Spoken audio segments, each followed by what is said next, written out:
Well, you've already heard the captain go in depth previewing the AHL's Western Conference Finals between the Nashville Predators affiliate in the AHL, the Milwaukee Admirals, and the brand new Coachella Valley Firebirds, the AHL affiliate of the Seattle Kraken, who have reached the conference finals in just their first inaugural season. Now, of course, we're going to continue to preview this matchup, of course, but here at the Renegades Analytics Desk, I've got the stats that you're going to need to know heading into Thursday's late night, and I mean late, 10 p.m. for us here in Central Time Zone, the late night Game 1 matchup, so let's get going.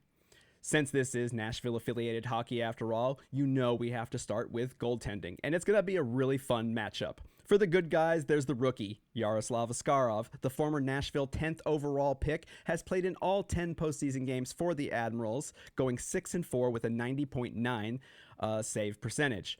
On the other end of the ice is Joey Daccord, who has gone 8-5 in 13 games, giving up 29 goals for a staggering 93.5% save percentage.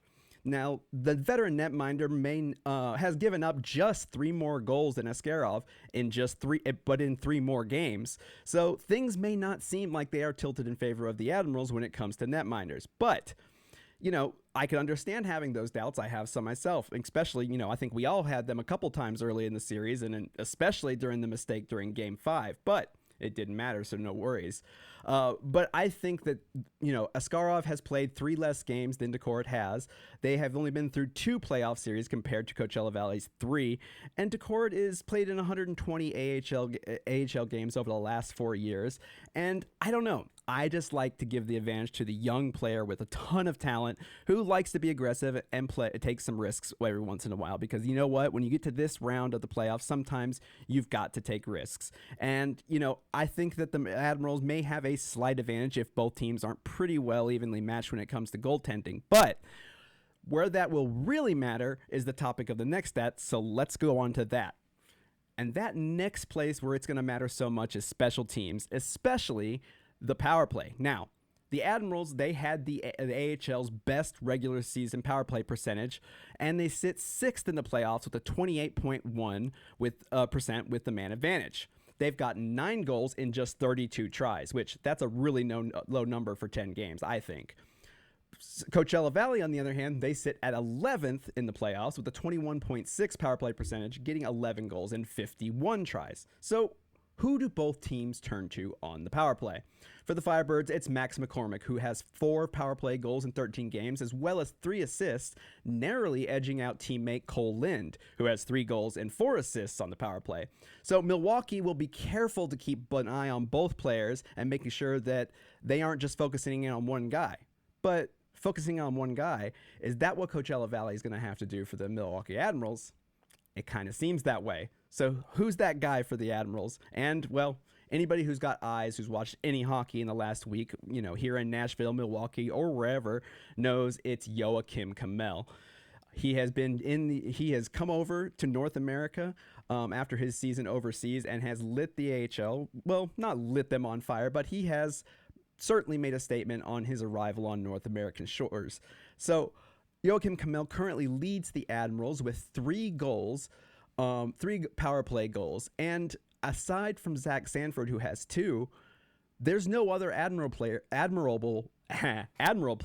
that has more than 1 power play goal this postseason. Now, that may not seem like it bodes well for Milwaukee, but we're going to talk about these guys, and they're guys that I talk about pretty much all the time. Luke Evangelista and Kiefer Sherwood, who both have a goal and 4 assists on the power play.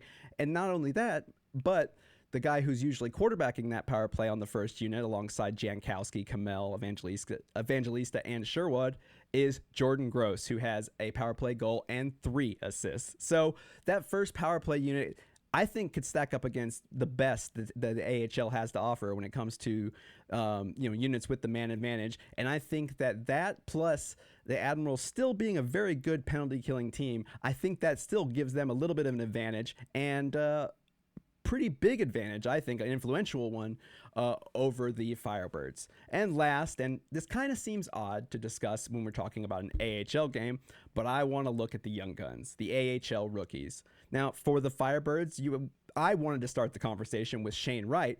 He had 4 goals and 2 assists in just 8 regular season games as he arrived in Coachella Valley. But he's cooled off in the playoffs. He's posted just 1 goal and 3 assists in 11 postseason games.